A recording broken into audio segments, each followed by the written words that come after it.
Il était une fois, dans une vaste savane, deux animaux qui avaient une manière bien différente de communiquer. Un chacal et une girafe. Tous deux étaient respectés dans leur communauté, mais pour des raisons très différentes.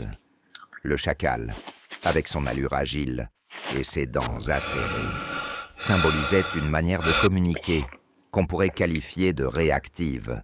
Il était rapide à juger, prompt à défendre son territoire, et n'hésitait pas à aboyer pour se faire entendre. Quand il se sentait menacé ou incompris, il attaquait, souvent par des mots tranchants ou des reproches. Lorsqu'un autre animal osait entrer sur son territoire sans prévenir, le chacal réagissait violemment, aboyant sans réfléchir. Ses mots étaient souvent empreints de colère, de frustration, et sa communication avait tendance à repousser les autres. Le chacal croyait que pour se faire respecter, il devait montrer sa force, faire preuve d'autorité et ne jamais montrer de faiblesse. Mais, en réalité, il finissait souvent par se retrouver seul, car les autres animaux craignaient son agressivité. De l'autre côté de la savane, la girafe, avec son long cou et son cœur immense, représentait une manière de communiquer toute différente. Avec sa hauteur, elle voyait les choses de loin, prenant le temps d'observer avant de réagir. Son grand cœur symbolisait l'empathie et la compassion. La girafe lui écoutait d'abord, cherchait à comprendre les besoins des autres avant de s'exprimer. Quand un autre animal s'approchait, même si la situation semblait tendue, la girafe tendait son long cou vers l'autre, cherchant à comprendre ce qui motivait son comportement. Elle posait des questions, exprimait ses sentiments sans jugement et partageait ses besoins avec bienveillance. Plutôt que de réagir avec colère, elle choisissait de répondre avec clarté et douceur, construisant des ponts plutôt que des murs. Un jour, le chacal et la girafe furent confrontés à un dilemme commun. Un troupeau de zèbres s'était égaré et avait envahi leurs territoires respectifs, perturbant leur tranquillité. Le chacal, fidèle à son habitude, se mit à aboyer furieusement.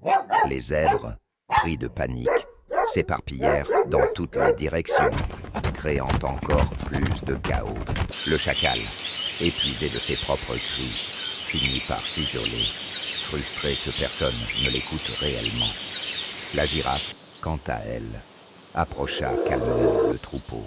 Elle les observa, comprit leur peur et leur parla doucement, expliquant son besoin de tranquillité, tout en reconnaissant leur besoin de sécurité. Les zèbres, rassurés par son ton apaisant, se regroupèrent et finirent par quitter paisiblement la zone. En tant que manager, vous pouvez choisir d'adopter l'une de ces deux approches dans vos interactions quotidiennes. Le chacal représente la communication réactive, souvent basée sur la peur, le jugement et la défense. Cette approche peut sembler efficace à court terme, mais elle crée souvent des tensions, de la méfiance et de la distance. La girafe, en revanche, incarne la communication bienveillante qui privilégie l'écoute, l'empathie et la clarté des besoins. Cette approche, bien que parfois plus lente, construit des relations solides, basées sur la confiance et le respect mutuel.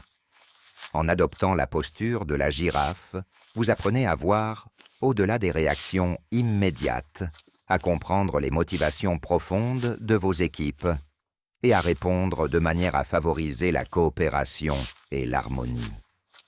En conclusion, la prochaine fois que vous vous trouvez dans une situation tendue au travail, demandez-vous: suis-je en train d'agir comme un chacal ou une girafe? Le choix vous appartient, mais souvenez-vous que la girafe, avec son grand cœur, a toujours la perspective la plus haute.